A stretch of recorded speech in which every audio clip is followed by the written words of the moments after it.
We now return to Let's Play Shadows of New York. After dropping us off at the same place Catherine first introduced me to Mia, Kadir quickly drives away. Here we are. Well, a classic closed-room mystery. Let me look around. He starts walking around the office, carefully taking in every element. So you're saying you're basically a nobody, but you can simply call Catherine Weiss and have her open sesame and Anarch crib for you. The no sure sounds like somebody to me. Don't misunderstand, I only met her during the course of this investigation. Everyone's basically been treating me like dirt everywhere I go, and I'm only acknowledged enough to legitimize this sham. Lord Castlereagh, what? Lord Castlereagh. God, can we just get something I can pronounce the first time I see it, please? Now that was an abrupt interruption. I was busy sharing, damn it. Excuse me? He's pointing at the painting of the man overseeing this entire office. I met Murder on the way. He had a mask like Castlereagh. Very smooth he looked, yet grim. Castlereagh. Ah, it rhymes. He had a mask like Castlereagh. Very smooth he looked, yet grim. 7 bloodhounds followed him. He seems to have completely switched his modus operandi upon seeing the murder scene. He's in his own little world, and his behavior has become more machine-like, erratic. Yes, because machines are well known for being erratic. I still don't follow. I never knew the old Irish coot was into the Napoleonic era. But then again, I have no idea about his exact age, of course, so maybe that's when he lived, or was born. Anywho. Pay minimal attention to me, alright? Who am I looking at here? Right. That's one Lord Castlereagh, born as Robert Stewart, a British Secretary of State for Foreign Affairs at the beginning of the 18th century. Incredibly influential, incredibly hated. Ask one fellow about Castlereagh and he'll tell you he was the man who destroyed Napoleon for good, the man who shaped British politics for ages, the man who built foundations for European unity at Vienna. Ask another fella and he'll tell you he was the man who destroyed the Irish Parliament, the man who cracked down on any possibility of reform and then supported the cavalry massacre. I can either do the accent or I can speak. He then supported the cavalry massacring peaceful protesters. He's spouting these facts like a computer. Is that the hint of a detective's photographic memory? I have to say it's downright perverted for an Irishman to put up with Castlereagh's portrait in his office. Definite proof our victim was sick in the head. As if we needed more evidence there. Probably idolized him too. Maybe identified with him even. Yeah, that's possible. Callahan and his ilk adore those jagoffs who strive to reach across the aisle and achieve hard compromises. Too bad nobody else ever remembers them well. I feel like I should say something. I've got this nagging feeling in the back of my mind.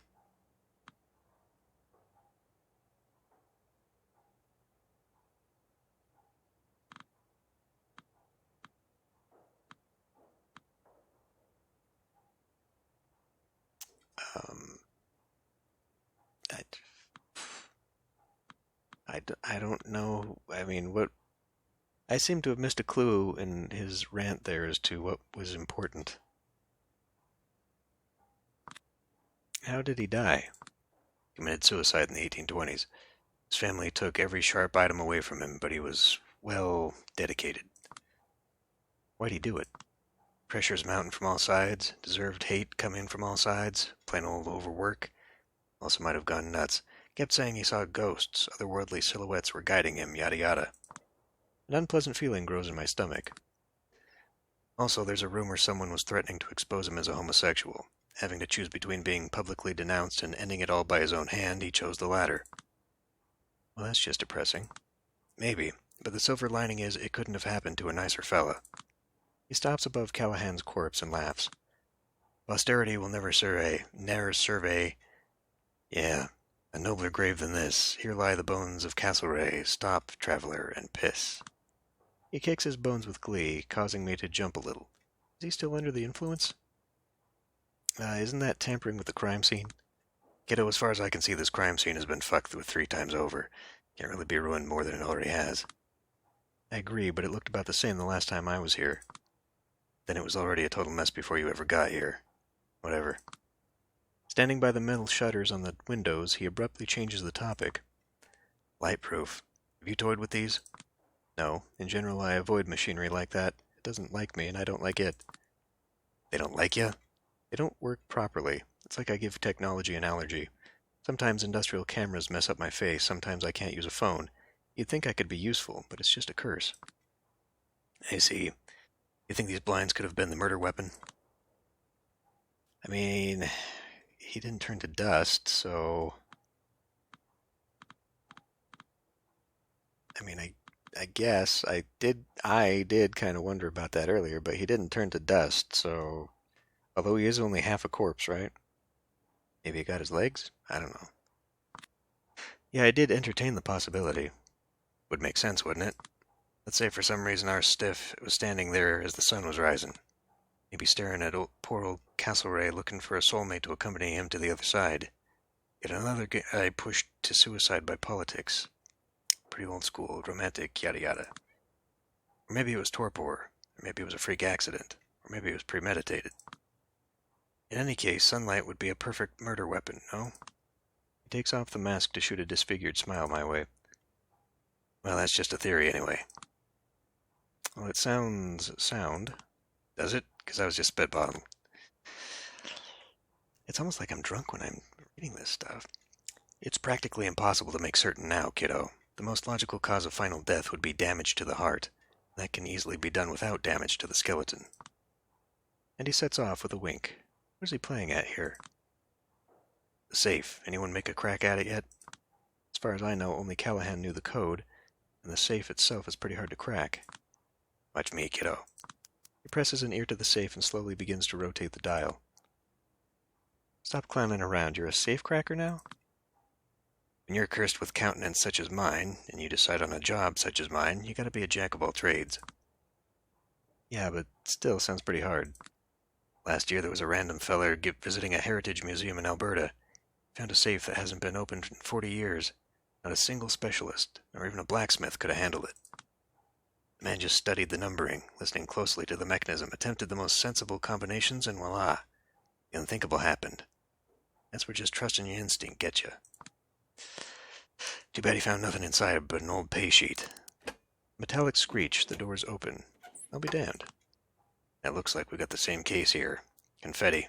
A few random papers scattered around. But for what it's worth, the lock has obvious traces of mechanical manipulation. Probably recent, too. Reeks of foul play. What do we know for sure, really? I'm done here. You can take over. Another wink, another walk in a random direction. I look inside the safe. Quite spacious. I haphazardly grab everything that's left inside the safe and hide it on my person, then close the door so no one knows he managed to crack it. When I turn around, he's motioning me to come closer to a sheet of paper lying on the desk. So yeah, kiddo, you probably know the entire beeswax about Schrodinger's cat, so I'm not going to bore you with that, but honestly, anything could have happened here. I read the text he's written on the empty page. This place is wired. Gives me chills. I think I'm okay. I've tried to record my own voice a bunch of times on different hardware, just to see if I can. It mostly comes out as noise. He nods and starts scribbling something else as he continues blabbering on and on. The best strategy would be to make an educated guess about what happened here, then interrogate everyone about it. Maybe you'll take someone by surprise, drop a hook on them. The wiretap is a chip in the broken glass bottle on the floor. Absolutely sure it belongs to Kaiser. Kaiser. The elusive information broker, the talk of the city. Finally got an excuse to nab him. I understand. I think I have an idea how to use it to find him. Should I notify Kadir? Scribble, scribble. Takes longer than before. So yeah, I'll be meeting up with Kadir. You stay here, sister. Maybe there's something you've been missing. Your call, doll. You're going beyond his jurisdiction, so he will try to stop you. Whatever you do, just give me a 10-minute heads up, so I can get to relative safety. For sure.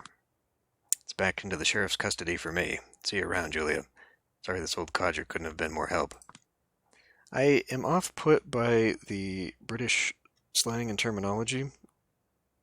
When I realize it's, New York is the most ethnically diverse city in this country, but, it just stands out, is all.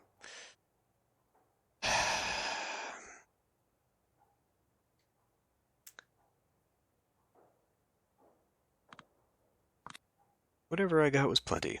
See you around, Angelo.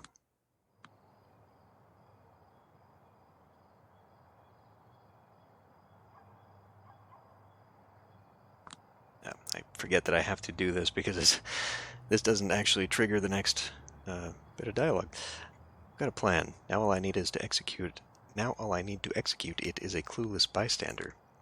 This guy will do. Do you, need me for anything else? He looks like Tom from the Yogscast. Not really. Better take a hike before the guy you just called shows up. I can't guarantee he won't make you hurt. Will do. He puts his head down and obediently trots away down the street.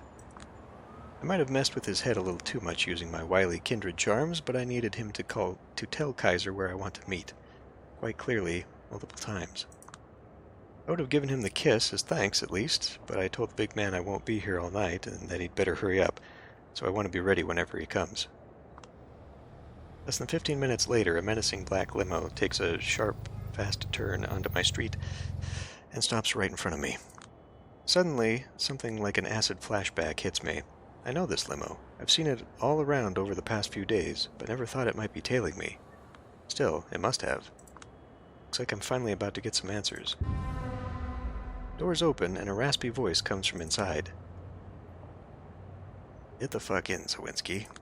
I smile and accept the invitation. I forget the accent I gave this guy in the last game. There he is, Kaiser, the king of New York City's information highways, surrounded by screens, speakers, and newfangled technological gizmos of all kind that all go immediately on the fritz when I step in, right?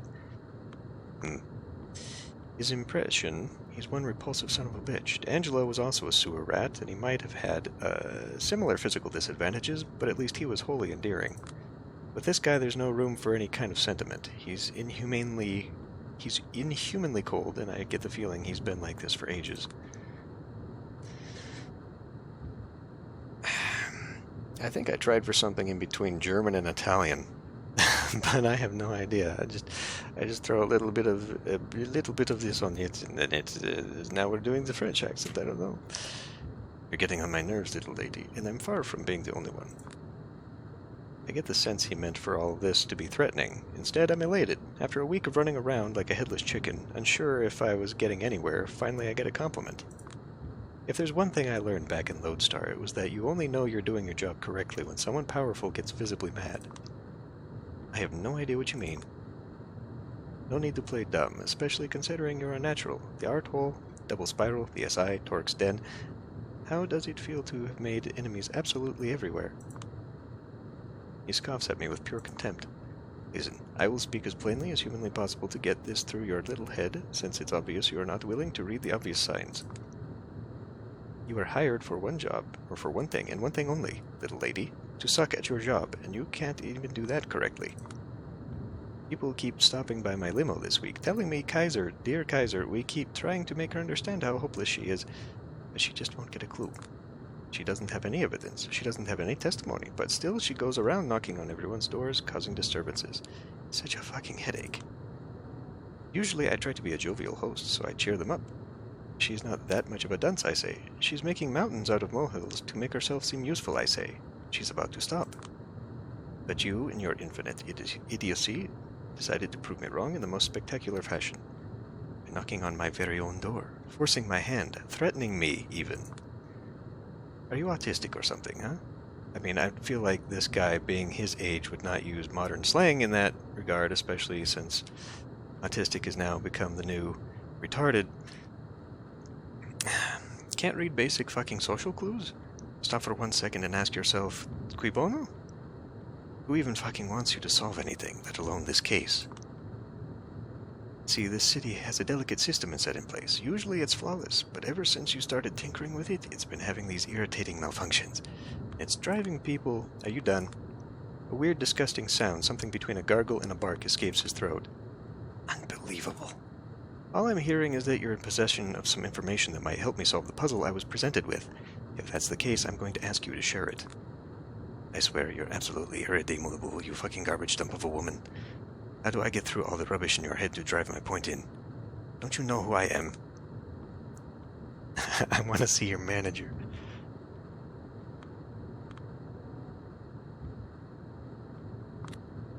Well, I know who you are. You're the person who had Callahan's place wired, which makes you a possible witness of sorts, or even a suspect.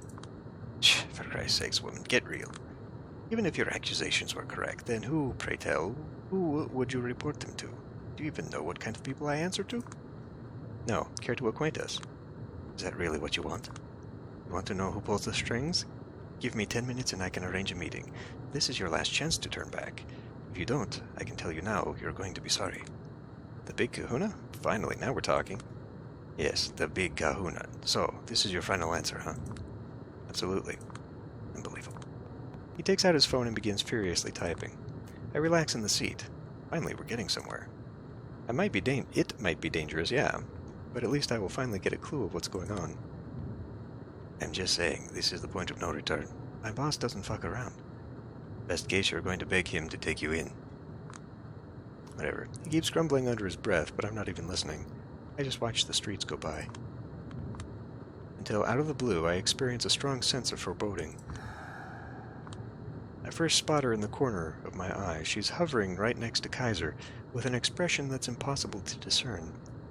When she speaks, her voice is machine-like, possibly erratic, yet otherworldly. Fine. We're 5 minutes away or so. Get the boys ready to give her the Mel Gibson treatment. Mel Gibson special? The moment he pulls away his phone, the silhouette disappears. We're 5 minutes away. Better start figuring out the ways you might prove yourself useful to the honcho. There is no honcho. Oh my god, of course this motherfucker is setting me up. I need to get out of here, now. Do the first thing that comes to mind. I grab the door handle and pull. He notices me scrambling and struggles to grab me. Hold up, you stupid fucking cunt. Glass breaking, loud thuds of something heavy hitting the asphalt, tires screeching. I think he grabbed me. I think he tried to pull me back in. I think we fell out of the limo. I think his body cushioned my fall. But I'm struggling to process what's going on. It's like I'm blanking out. When I come to, he's already attempting to get up, cursing under his breath. The limo has stopped a little further in, but whoever the driver is, he's not coming out. When he stands up, he will be out for vengeance. He's an older vampire who knows how strong he is. I need something that will give me the advantage. The pepper spray, of course. It probably won't be as effective as it would be on a living person. Well, especially because, the whole breathing part, but it's still worth a try. I limp toward the asshole, disarming the device, aim towards his eyes, and unload the canister. It worked. It actually worked. I keep up the offensive. I punch him, kick him, throw him around, I pummel him, I smash his head against the curb. I struggle to harm him in whatever way I can, like a frightened animal. I don't know how long it lasts. Might be 1 minute, might be eternity. The driver steps out of the limo to help his boss, but once he sees what I'm doing to him, he runs away in panic. Well, that guy's dead. Feels good.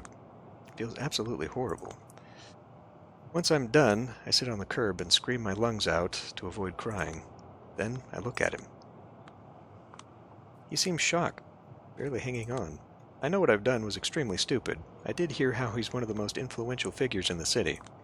But that's probably why he never expected to get his ass whooped, especially by someone like me. When he speaks again, his voice is pathetic, surprisingly close to a whimper. You'll pay. You'll fucking pay, you lost, mislaid, abandoned property of a woman. He's unwell, talking nonsense. I approach him again. You wanted to have me whacked. What, do you think I'm stupid?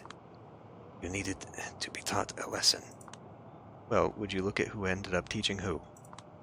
Now talk, tell me everything you know about Callahan's final death, all of it.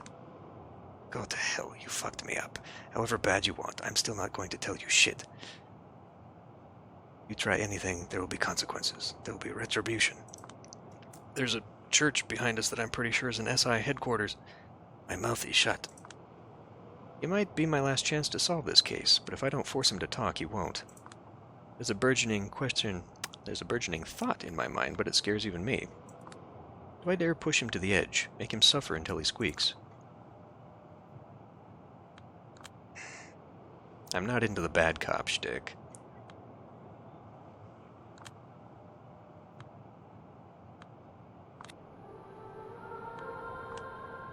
All of you might be fucking monsters, but that doesn't mean I am. Big words for someone who just beat up her fucking elder.